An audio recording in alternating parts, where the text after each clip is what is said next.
그게 거의 뭐 2008년 금융위기 때라든지 또 코로나 때 이런 부분을 보면 이제 펀드 매니저들의 현금 비중이 가장 높을 때가 주식가가 바닥이다. 이것도 예, 참 맞습니다. 아이러니한데 저희는 잘 느낄 수 없지만 미국 현재 있는 매니저들이라든지 애널리스트들 얘기 들어오니까 숏 커버링이 어제 있었다고 하더라고요.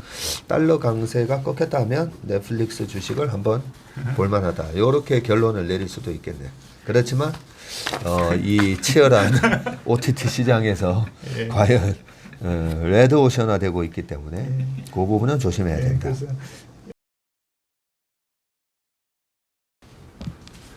최료 상무가 풀어주는 미국 시장 이야기 채플미 7월 20일 수요일 순서입니다. 어젯밤에 미국 시장이 또 예. 아주 기분 좋게 올랐고요.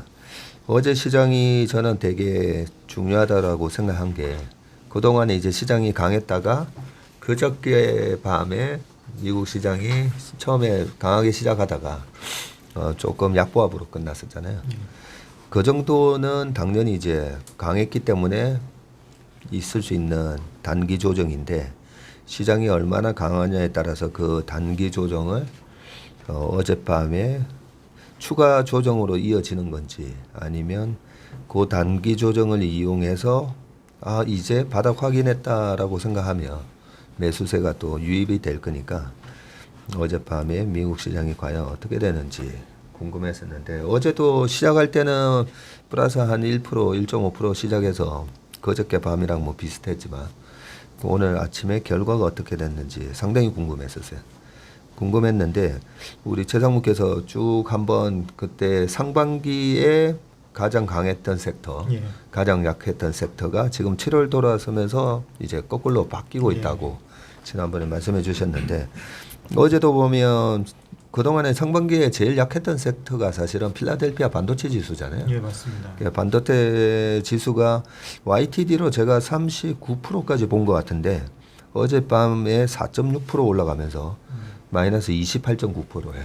예, 거의 10%포인트 이제 개선이 됐고 나머지도 보면 경기 소비재, 자유 소비재 뭐 이쪽도 상당히 강하게 올라오는 모습이고 또 하나 제가 잘 모르는 분야라서 걱정이 됐던 이제 비트코인 가상화폐 시장도 뭐 이더리움부터 시작해가지고 지금 다시 급반등하고 있는 그런 모습을 보면서 확실하게 시장은 이제 좀 바닥친 거 아닌가라는 생각이 드는데 그게 중요하잖아요.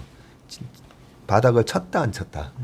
예, 그러면 어제도 보니까 이제 뱅크 오브 아메리카에서 하는 7월 펀드 매니저 이제 설문 조사를 보면 예. 현금 보유 비중이 6.1%까지 굉장히 많이 늘어나 있고 그게 거의 뭐 2008년 금융위기 때라든지 또 코로나 때 이런 부분을 보면 이제 펀드 매니저들의 현금 비중이 가장 높을 때가 주식가가 바닥이다. 이것도 참 아이러니한데 그런 모습이라든지 그리고 신용잔고 저번에 한번 체크해 주셨잖아요. 네, 그 신용잔고가 지금 오늘 자료에 준비해 오셨죠. 이런 거 보면 우리나라도 보면 저는 신용잔고 보면서 신용이 최근에 25조에서 17조까지 거의 이제 8조 정도 털렸는데 야 이렇게 반대 매매 당하고 털리면 앞으로 그 신용이 저는 안 살아날 것 같은데 시장이 다시 강해지면 또 희한하게 또 그 신용이 다시 살아나요. 불사초처럼 살아나는데 그 미국 시장도 보면 과거 보면 항상 신용이 꺾였다가 다시 올라올 때는 또 전고점을 뚫으면서 다시 부채가 늘어나면서 부채 투자, 빚 투자가 늘어나는 그런 모습이었는데 오늘 그 미국 시장 그러면 그 신용 잔고랑 그다음에 이제 공포 지수 이런 거 한번 어떻게 됩니까? 예, 제가 정리해왔는데요. 아까 뭐 반도체 지수 말씀하셨지만 여담으로 그 필라델피아 반도체 지수를 추종하는 ETF가 SOXX고 그거의 3배 레버리지가 SOXL이거든요. XL인데 최근에 저점에서 60%가량 반등했습니다. 60% 올랐군요. 네. 그렇게 드라마틱하게 반도체 지수가 지금 반등을 하고 있고요. 그 오늘 새벽에 블룸버그 뉴스 보다 보니까 저희는 잘 느낄 수 없지만 미국 현재 있는 매니저들이라든지 애널리스트들 얘기 들어오니까 숏 커버링이 어제 있었다고 하더라고요. 네. 그래서 가면 갈수록 고점이 높아지는, 그래서 네. 종가가 고점으로 끝나는 상황이었는데 그 숏을 쳐놨던 사람들이 네. 커버를 하면서 수급 효과도 어느 정도 어제 작용했다, 이런 얘기들을 하더라고요. 미국은 또 선물 옵션 만기가 셋째 주 금요일이었던 것 같은데. 셋째 주 금요일. 네. 예, 맞습니다. 예. 셋째 주 금요일입니다. 그러면 이번 주예요. 제가 예, 보니까 이번 주 금요일 만기를 앞두고 보통 시장이 약하면 막 그 선물 먼저 숏 잡아놓고 또 공매도도 때리고 하면서 시장은 누르는데 예. 지금 금요일 만기를 앞두고 숏 커버링이 들어갔단 말이죠. 예, 그렇습니다. 예. 그렇게 코멘트를 하는 전략가들이 있더라고요. 예.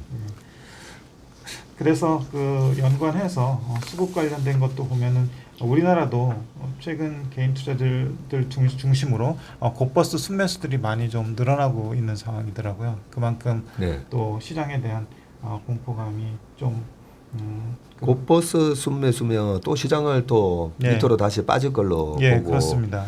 아, 참 그러면 안 되는데. 좀 네. 안타까운데 예, 어쨌든 안타깝네요. 공포지수하고 맞물려서 좀 같이 보면요. 네. 신용정보 발표 6월달 발표가 어제 있었습니다. 6월 말자로.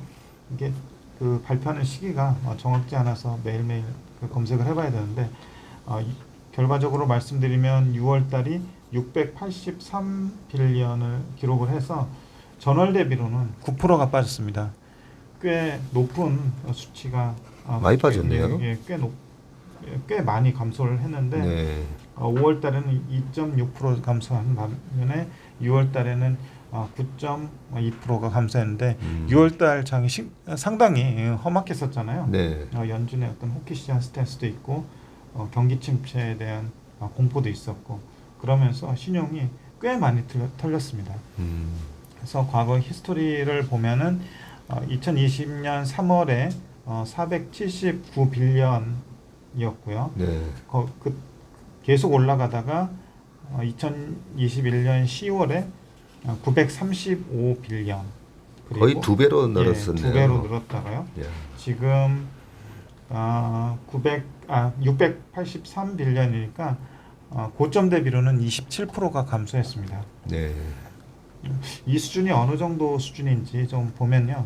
팬데믹 직전 한 2년 정도 이렇게 18년에서 20년 초 보면은 평균이 한 600빌리언 왔다 갔다 했더라고요. 그렇네요. 600빌리언 왔다 갔다 했는데 지금 683빌리언이니까 뭐 시총 감안하면은 거의 그때 수준까지 내려온 빠졌네. 거라고 보시면 될 것 같습니다. 그래서 여기에서 더 감소할까 생각해 보면 그럴 수도 있지만 네. 사실은 지난달 6월 달에 상당히 많은 양의 신용 잔고가 털리면서 과거 예년 수준으로 회귀하고 있다고 보시면 될 것 같습니다. 그 다음에 Fear and Greed 인덱스 오래간만에 보면은 지금 34 수준까지 올라와서 극도로 공포스러운 단계는 아니지만 공포스러운 단계 수준으로 됐고요.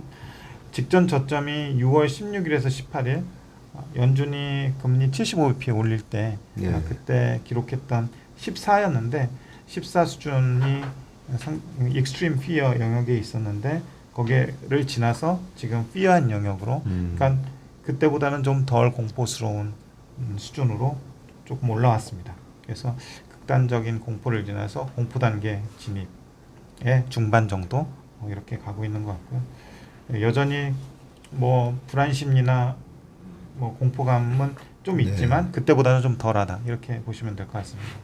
작년부터 이 추이를 보니까 1년 추이를 보니까 한번 이렇게 올라오면 50 이상으로 올라오네요. 예, 50 이상 올라왔다가 작년에 그 거의 고점 찍을 때 미국 시장이 네. 고점 찍을 때 한 70 가까이 75 넘었었네요 올랐었습니다. 보니까. 예. 그래서 시장에 대한 리스크 관리 차원에서 최근에 또 이제 곧버스도 사시고 주식을 줄이시는데 지난번에도 제가 이 얘기를 말씀드린 것 같은데 최소한 이 Fear and Greed 인덱스가 50 이상 올라왔을 때 그죠? 예. 예, 그럴 때 뭐 주식을 좀 줄이시든지 하는 게 나은데 이렇게 바닥에서 이래 돌아왔을 때 이 발바닥에서 발목이나 무릎에서 줄여놓으면 이 허리까지 갈 때 조금 고통스럽거든요. 이런 거를 최상무께서 계속 이 얘기를 해주시는데 그죠? 참고를 예. 좀 하셨으면 좋겠고 이 신용잔고 추이를 보니까 우리가 지난번에 그 얘기를 했던 게 기억이 나네요. 지난번 코로나 팬데믹 전에 한 680빌리언에서 이게 479까지 예. 떨어지면서 대충 계산해 봤더니 한 31% 정도 이렇게 빠졌었는데 그때 우리가 처음에 이걸 체크했을 때 한 15% 16% 예, 맞습니다. 밖에 안 빠져가지고 예. 아 이거 좀 그때 좀 싸했었잖아요. 예. 아 신용잔고 추이를 보니까 이거 더 빠질 룸이 있는데라고 생각했는데 지금 이제 고점 대비 27% 예, 빠졌네요. 그렇습니다. 요게 6월 말인 거죠. 예, 6월 말입니다. 6월 말이면 이번 7월 초에 추가적으로 빠지면서 조금 더 이제 줄었을 수도 있겠다 그죠? 예, 그렇습니다. 그러면 고점 대비 이제 30% 정도 줄었으면 거의 이제 다 미국 신용도 거의 다 털렸다고 좀 볼 수도 있겠네요. 예. 조심스럽게 그렇게 한번 생각해 봅니다. 그래서 어느 정도 전에보다는 좀 시장이 좀 가벼워졌다 이런 느낌이 그렇네요. 있습니다. 네, 가벼워졌네요. 예. 이게 사실은 뭐 다 시장이 떨어지면서 계속 반대 매매가 나오는 거니까 예. 말 그대로 이제 마진콜이 나오는 거잖아요. 예. 계속 이제 마진을 증거금을 더 집어넣어라라고 얘기하는데 못 집어넣은 거죠. 예. 그러면서 이제 반대 매매가 나온 건데 그런 부분이 이제 거의 30% 가까이 털렸으면 최상무 얘기처럼 좀 가벼워졌다 예. 이렇게 볼 수가 있겠네요. 그리고 오늘 아침에 넷플릭스 실적 발표가 있었고요.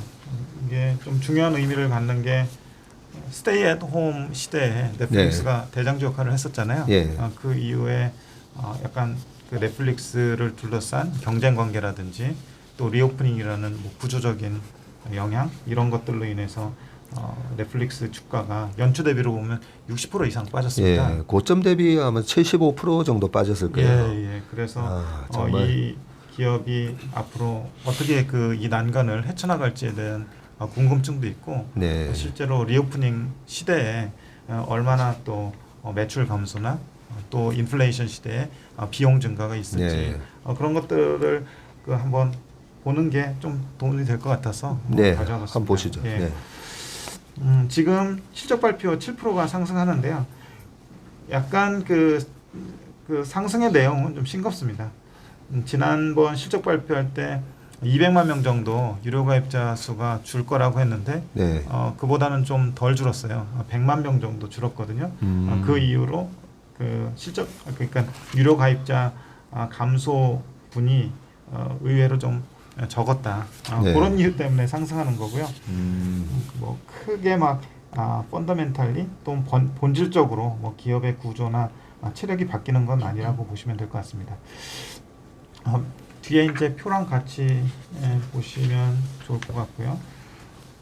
큰 표도 있고 크게 본 것도 있고 지역별로 본 것도 있고 또 밑에 비용단만 좀 본 것도 있습니다. 매출은 7.97 빌리언이 나왔고 컨센이 8.04 빌리언이었는데 매출은 그 컨센을 좀 하회했습니다. YOY로는 8.6%가 늘었고요. 그 넷플릭스의 서비스 지역이 거의 해외거든요. 그러니까 네. 3분의 2 정도가 해외인데 계속 여기서 이번 실적 발표 자료에서 강조하는 것이 환 영향이 굉장히 크게 나타나고 있다. 미국의 달러 강세 때문에 네.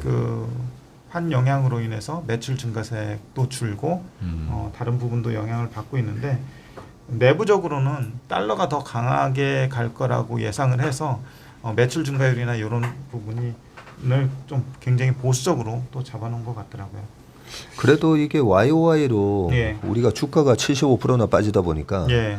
저는 당연히 이제 전년 동기 대비해서 예. 작년 2Q부터 3Q 뭐 주가가 계속 빠졌으니까 예. 예, YOY 그로스가 계속 감소하지 않았을까 생각하는데 레버뉴가 보니까 작년 2Q 19.4, 3Q 16, 4Q 16, 올해 9.8, 이번 2분기 8.6. 예. 마이너스가 아니라 계속 그래도 플러스네. 예. 매출은 일단 늘었는데 이 기업이 이제 사실 그 이익하고 멀티플이잖아요. 네. 멀티플을 그 코로나 때 엄청나게 많이 받고 있었죠. 너무 많이 받았었던 거네. 이 멀티플의 거품이 확 조정이 되면서 네. 이익 자체는 크게 변동이 없는데 주가가 이제 상당히 하락을 하게 된 거죠. 그걸 이제 해소하기 위해서는 그 뭐 금리로 인해서 뭐 멀티플 할인도 되겠지만 네. 사실 8.6%의 그 이익 성장으로는 그 높은 멀티플을 감당하기가 굉장히 어려웠던 거죠. 네. 그래서 지금은 사실은 굉장히 착해졌는데 네. 착해졌어도 16.8배 거래가 되고 있습니다. 16.8배고 예. 그 뒤에 PER 밴드를 살짝 보니까 예. 한 70배 갔었네요. 예, 그렇습니다. 예. 그 전에 코로나 때는 거의 이제 100배 근처까지 예, 갔었고 맞습니다. 말씀하신 대로 우리가 그때 빵 하면서 예. 그 중에 하나가 이제 넷플릭스였으니까 예. 지나친 그 기대감에 멀티플이 너무 비쌌었다. 예. 엄청나게 과도했었죠. 근데 지금은 이제 착해졌는데 예. 16배란 말이죠. 예, 착해져서 16배 정도 받고 있고요. 네. 볼 때 그 PQC 관점에서 보면은 굉장히 편할 것 같고요. 네. 일단은 사람들이 가장 중요하게 생각하는 게 유료 가입자인데 유료 가입자는 YOY로 6%가 늘었고요. 월 구독료는 YOY로 2%가 늘었습니다. 그런데 아까 그 넷플릭스에서 그 예상의 1분기에 실적 발표 때 예상했던 200만 명 감소는 그 QOQ 기준으로 얘기를 한 거고요. 네. 거기 보시면은 제일 밑에 첫 번째 표의 제일 밑에 글로벌 스트리밍 페이드 넷 어디션스 보면은 거기 마이너스 0.97로 돼 있잖아요. 네. 뒷페이지에 뒷페이지 네. 두 번째 표에 마이너스 0.97이 QOQ로 100만 명이 줄어서 이렇게 표시가 된 거고요. 지금 현재 그 전체 유료 가입자 수는 2억 2천만 명입니다. 전에 1분기 말로는 2억 2,100만 명. 그래서 100만 명이 줄어서 2억 2천만 명이 됐고요. YOY로는 유료 가입자가 6%는 거로 어쨌든 발표를 했습니다. 네. 유료 가입자 순 중 QOQ로 해서 100만 명 감소한 2억 2,067만 명. 그래서 아까 말씀드렸던 대로 1Q 실적 발표 시에 가이던스는 200만 명이 감소할 거로 예상을 했었는데 100만 명 감소로 해서 시간에서 7% 정도 주가도 또 너무 많이 빠지고 해서 기술적으로 좀 반등이 나오는 것 같고요. 지역별 매출 및 PQ를 보면은 지역별로 브레이크다운해서 얘네가 서비스하는 지역을 4개로 구분해서 발표를 합니다. 첫 번째는 UCAN이라고 해서 미국하고 캐나다고 그리고 EMEA 유럽, 중동, 아프리카 그리고 라틴 아메리카 그리고 아시아 퍼시픽 이렇게 돼 있는데 지역별로 어떤 지역은 월 구독료가 줄어드는 지역이 있고요. 네. 어떤 지역은 월 구독료가 늘어나는 지역이 있습니다. 그래서 회사 전반적으로 구독료 정책을 지역별로 좀 다르게 가지고 가지 않나 이런 생각이 들고요. 그리고 그 지역별로 average revenue per membership 요게 이제 얘들이 얘기하는 ARM으로 줄여서 얘기하는 거거든요. 네. 그 추이를 보면은 그 미국 같은 경우는 월 구독료가 계속해서 늘어나서 지금 15.95불을 하고 있고요. 네. 그리고 EMEA 지역 같은 경우는 11.17. 이게 조금 유럽, 중동, 아프리카는 조금 평균 월 구독료가 내려오고 있고요. 그 라틴 아메리카는 조금 올라가고 있고요. 그리고 아시아 퍼시픽은 좀 내려오고 있습니다. 그래서 아시아 퍼시픽에서 월 구독료가 좀 내려온 거는 우리나라 아시아 퍼시픽에 속하는데 우리나라는 올린 거로 인상한 거로 알고 있는데 인도에서는 월 구독료를 내렸다고 하더라고요. 오히려 내렸어요. 예, 네. 오히려. 그래서 이게 지역별로 마케팅 차원에서 구독자를 끌어모으기 위해서 어떤 지역은 내리고 또 어떤 지역은 또 올리고 하는 그런 다른 정책을 가져가고 있는 것 같습니다. 우리나라 지금 넷플릭스 쓰는 사람들은 그게 우리나라 원화로 뭐 월 11,000원 이렇게 내요? 아니면 달러로 10불? 아, 원화로? 아, 예, 원화로. 그러면 이게 달러로 환산하면 예, 지금 원화 가치가 지금 1,300원 넘었으니까 예. 그 환율 영향도 받겠네. 환율 영향도 최근에 마이크로소프트에서도 실적 발표할 때 그 음, 환 영향을 좀 받았다. 달러 강세 때문에. 예. 이렇게 글로벌하게 지금 장사를 하고 있는 데가 예, 여기도 3Q 가이던스에도 그런 얘기를 적어 놓으셨네요. 달러 네. 강세로 60%의 해외 매출이 환 위험에 노출돼 있고. 맞습니다. 네. 그런데 그 밑에 그 지역별로 보시면 에버리지 레베뉴 퍼 멤버십 보시면은 YOY 그로스가 나오고 환 영향을 환 변동을 제거했을 때 YOY 그로스가 나오잖아요. 또 나오네요. 예, 예. FX 그래서 이제 유출은. 같이 표현을 하고 있는데 미국하고 캐나다는 뭐 달러권 국가니까 10%로 똑같고요. 네. 그리고 EMEA 보면은 YOY 그로스는 마이너스 4% 그리고 환 변동을 감안하면, 제거할 때 6%. 요거는 이제 그렇죠. 환율 때문에 영향을 받아서 마이너스 4% 이렇게 예. 됐고요. 그리고 라틴 아메리카는 16%가 늘었는데 환 변동을 감안해도 이건 1%밖에 안 줄었어요. 예. 근데 브라질 헤아라 같은 거 안 예. 줄었어요. 그런 거예요. 예. 그래서 그런가 보다. 예. 그죠? 그리고 AMAC 그 아시아 퍼시픽 같은 경우는 예. 환 변동 감안 그 제거했을 때 마이너스 9% 마이너스 2% 그래서 그렇죠. 예. 그러니까 환율 영향을 다 받는 환율 거죠. 영향을 받는 거죠. 그렇죠. 그렇죠. 그래서 이렇게 일단 환에 대해서 굉장히 민감한 게 생각하고 있다는 코멘트들이 자주 엿보였고요. 예. 다음으로 비용 관련해서 좀 보면은 비용이 그 전체적으로 총 비용이 YOY로 16%가 늘었더라고요.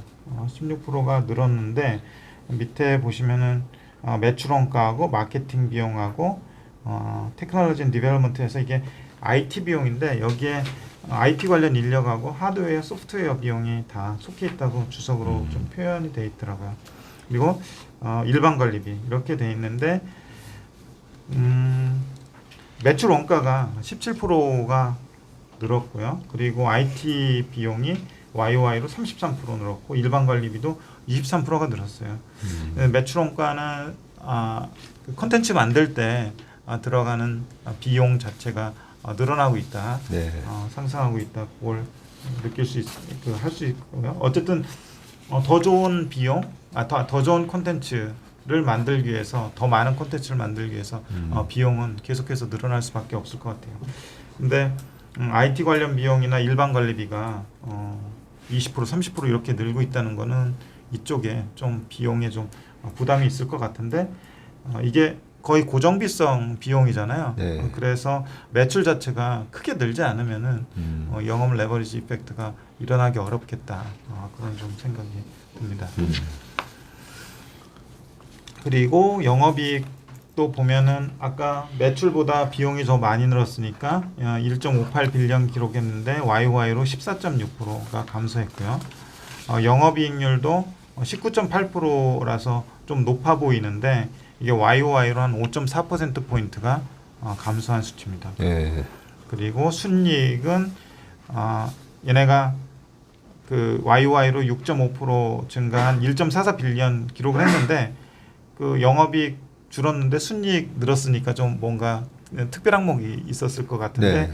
찾아보니까 얘네가 유로 표시 부채가 있었다고 하더라고요. 어. 그래서 그쪽에서 평가액이 305밀리언이 왔다고 하더라고요. 왜냐하면 유로가 굉장히 약세인데 최근에, 부채를 가지고 있으니까 그쪽에서 평가액이 한 305밀리언 정도가 네. 발생을 해서 그게 이제 특별 항목으로 들어가서 순이익이 좀 YOY로 는 거로 돼 있고요. EPS도 그 영향 때문에 실제로 컨센서스보다 좀 잘 나와서 3.2불을 기록을 했고 1Q 실적 발표 시에 가이던스를 3.0달러를 줬어요. 그래서 제가 볼 때 이 유로표시 부채 평가에 특별 항목이 없었으면은 컨센 하회했을 것 같거든요. 네. 그냥 숫자로만 보면은 컨센을 상회한 거로 나오니까 사람들의 어떤 착시 효과가 좀 있을 것 같고요. 그리고 계속 그 실적 발표할 때 3Q 가이던스를 주는데요. 3Q 가이던스에서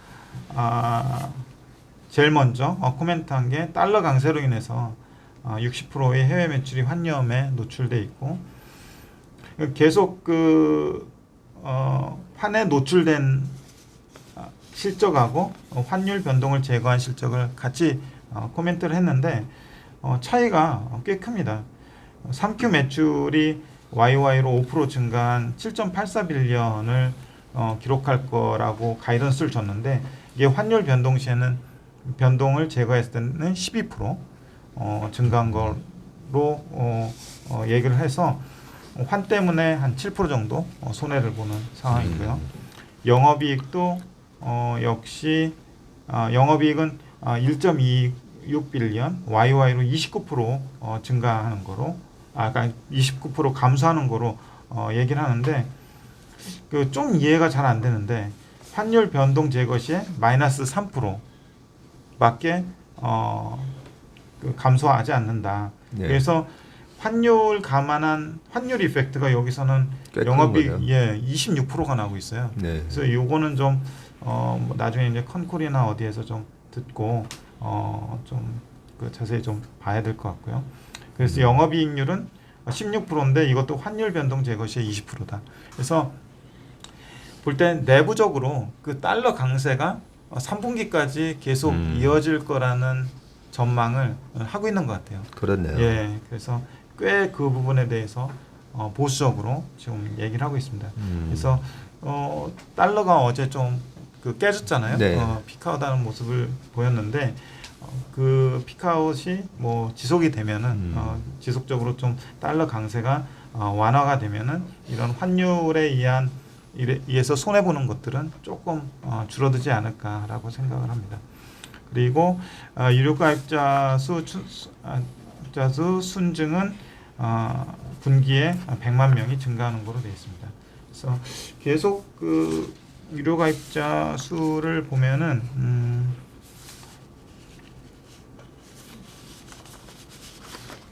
언제부터 2021년 3Q부터 시작해서 2억 1,300만 명. 네. 그때는 2억 1,300만 명이었고 21년 4Q에 거의 피크였나요? 2억 2,100만 명. 그때 오징어 게임 나왔을 때잖아요. 예. 그때부터 이제 조금씩 줄어가지고 네.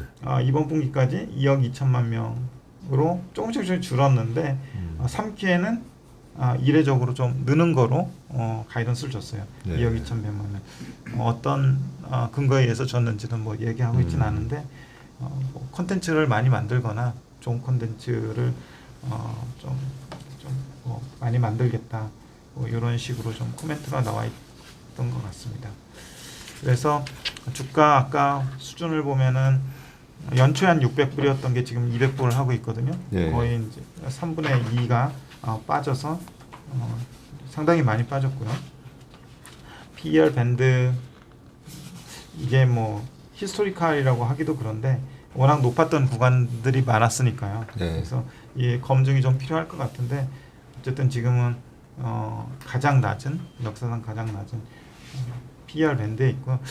그래서 보면은 이 기업이 그 높은 멀티플을 과거에 계속해서 가졌었는데 그 멀티플의 반 정도라도 회복할지 어떨지는 잘 모르겠어요. 왜냐하면 계속해서 경쟁 속에서 조금 그 경쟁에 직면해 있고 또 아까 보면은 그 비용 전가를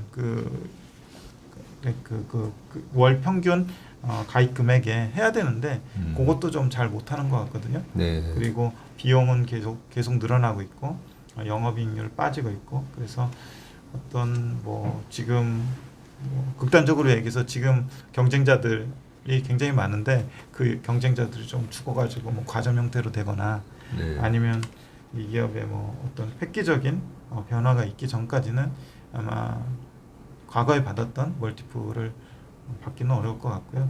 지금 이 정도 수준에서 그냥 YOY로 한 10%대 내외 정도 성장하면은 잘하는 거 아닐까 지금 국면에서 저는 그렇게 생각합니다. 네. 그래도 오늘 넷플릭스 실적 발표 때문에 환에 대한 노출이 꽤 크다라는 걸 좀 배운 것 같고요. 북미 지역 쪽이 보니까 전체 매출에 7970인데 북미가 3350이니까 한 40% 된다 그죠? 예, 그렇습니다. 네. 그런데 저 같은 경우는 지난번에도 이제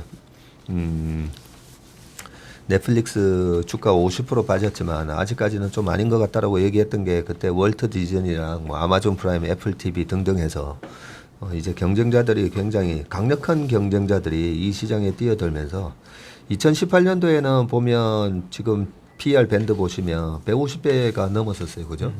그러면 마치 최근에 그 작년 재작년에 이제 테슬라가 받았던 PER이잖아요. 그럼에도 불구하고 계속 이제 넷플릭스 가입자가 폭발적으로 늘어났던 시기였으니까 예.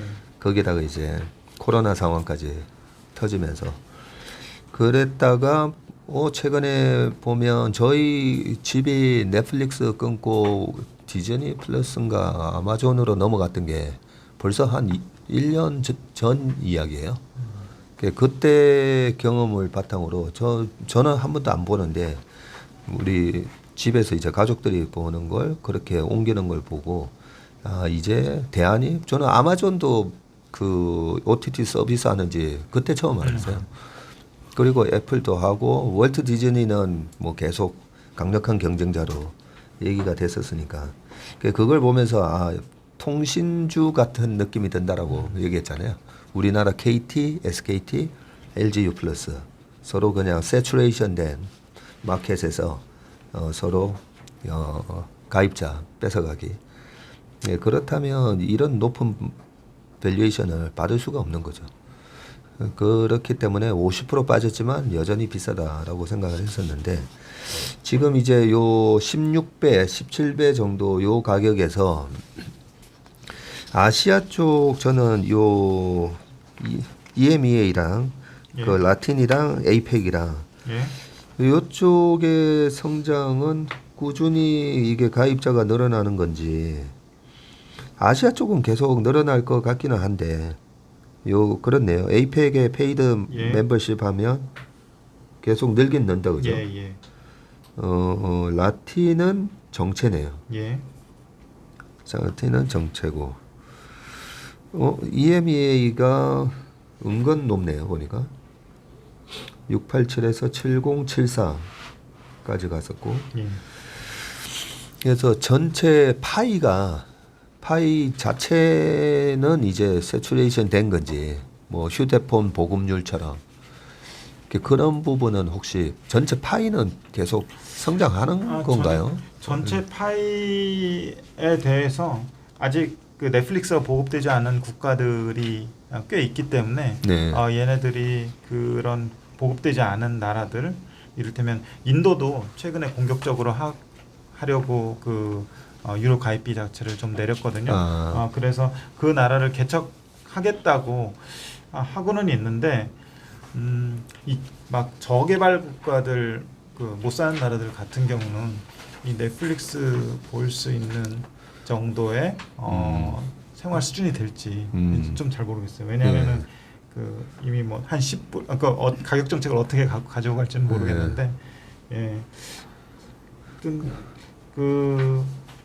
신규로 진출하는 국가에 대한 어떤 그 계획들은 있는 네. 것 같은데 그 계획이 뭐 작년부터 계속 나왔는데 네. 이렇게 늘지 못하는 거 보면은 그 계획에도 좀 한계가 있지 않나? 아니면은 플레이어들이 너무 많아서 너무 경쟁이 지나치다 보니까 좀 나눠 먹기식으로 하다 보니까 늘더라도 아주 좀그 아주 좀 소포로 늘고 있지 않나 네. 그런 생각이 들어요.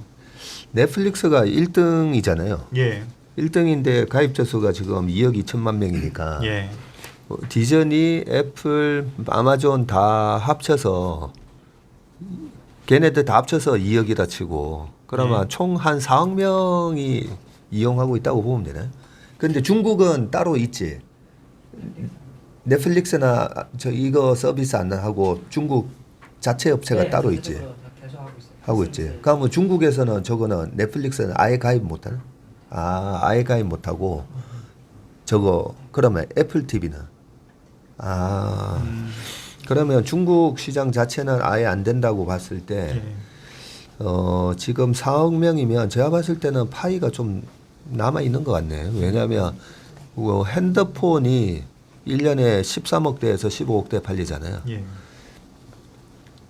그렇게 보면 가입자 수가 지금 4억 명 정도면 아직까지 위로 전체 파이가 근데 13억, 15억대 중에서 중국에서 팔리는 게 1년에 몇 대 팔리지?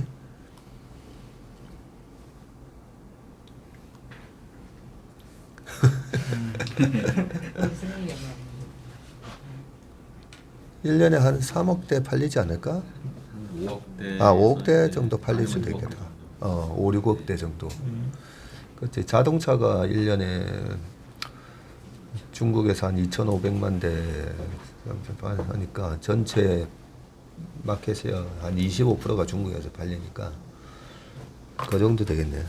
그러니까 뭐 중국 시장 제거를 하더라도 제가 보니까 요 시장이 아직까지 위로는 그 10억 명 가입자까지는 열려 있는 것 같아서 그런 부분하고 제가 약간 오늘 넷플릭스 보면서 약간 희망을 봐서 그래요. 그리고 이제 이 환 노출이 꽤 크잖아요 보니까 그 마이크로소프트도 그렇게 발표를 했고 달러 강세 때문에 좀 이렇게 매출하고 이익에 영향을 받는다. 지금 미국의 혁신 기업들이 다 이래 글로벌 플레이어다 보니까 소위 말하는 이제 그거죠. 다국적 기업인 거죠. 예, 교과서적으로 얘기하면. 근데 달러 강세가 이렇게 되면 이런 다국적 기업들이 아무래도 영향을 받고 있잖아요. 예. 그래서 미국 정부가 그 달러 강세를 보면 돈을 풀고 나서 2년 뒤에 보면 꼭 그리스 사태나 뭐 이런 거 터지면서 달러가 강세로 가요. 일시적으로. 강세로 갔다가 그다음에 다시 이제 약세로 쭉 가는 이유가 계속 달러 강세로 가면 기업들이 영향을 받거든요. 그래서 1980년대 이후로도 보면 1983년, 84년, 85년도에 우리가 기억하는 플라자 합의 있잖아요. 1985년 9월 22일 날 있었던 그 플라자 합의 때 달러 엔 환율이 240엔이어서 그거를 갖다가 이제 2년 만에 120엔으로 낮출 때 그때 이제 달러 지수 보면 130까지 갔다가 87년도에 되면 그게 이제 130에서 거의 80까지 떨어져요. 예, 그걸 생각해 보면 미국 정부도 계속 달러 강세로 가면 우리 기업들 다 죽는다 이렇게 되는 거예요. 그래서 계속 이제 달러 강세가 절대 될 수가 없다는 부분인데 이렇게 넷플릭스 같은 기업에 실적에 영향을 미치고 환율 변동 제거 시는 다 좋은데 이 환율 때문에 이게 데이터들이 다 망가지는 거잖아요. 요거 보니까 달러 강세가 꺾였다라고 하면 넷플릭스 주가도 어느 정도 개선될 수가 있겠다는 생각이 드네요. 지금은 여전히 달러가 3Q 가이던스가 달러가 계속 강하다라고 보고 그죠? 예. 영업이익이 YOY로 29% 이런 식으로 하니까 이렇게 계속 이익이 깨지네 뭐 이렇게 생각하는 건데 환율 변동을 제거해버리면 데이터들이 다 좋아졌으니까 달러 강세가 꺾였다 하면 넷플릭스 주식을 한번 볼만하다. 이렇게 결론을 내릴 수도 있겠네요. 그렇지만 이 치열한 OTT 시장에서 과연 레드 오션화되고 있기 때문에 네. 그 부분은 조심해야 된다. 그래서 어쨌든 본원적인 경쟁력에 의한 멀티플 확대는 좀 어려울 것 같고요. 네. 아까 전문님 말씀하셨는데 이제 휴대폰 보급에 의해서 휴대폰이 이제 세츄레이트된 거는 좀 오래됐잖아요. 네. 근데 최근에 보면 이제 그 디즈니의 그 가입자 수도 늘어나고 있고 또 디즈니도 가입하고 넷플릭스도 가입하고 이런 사람들도 분명히 있을 것 같아요. 그런 가운데 넷플릭스를 어떤 때는 끊었다가 디즈니로 하고 네. 디즈니에서 또 넷플릭스로 가고 그렇죠. 이런 이동하는 가입자들이 굉장히 많을 것 같아요. 그래서 제가 볼 때는 이미 그 넷플릭스나 디즈니나 뭐 다른 OTT를 볼 수 있는 여건은 그 어느 정도 형성될 만큼 형성되지 않았나. 그래서 그 시장 파이에 대한 확대 이런 것들이 좀 지켜볼 만하겠지만 예. 그렇게 막 쓸 것 같지는 않아요. 예. 알겠습니다. 오늘 마진덱 신용정보랑 Fear and Greed 인덱스 짚어주시고 그리고 넷플릭스도 실적 발표를 아주 세밀하게 분해해 주셔가지고 넷플릭스의 실적이 어떻게 영향을 받는지 정확하게 알 수 있는 시간이었던 것 같습니다. 최일호 상무님 감사합니다. 수고하셨습니다. 네, 감사합니다.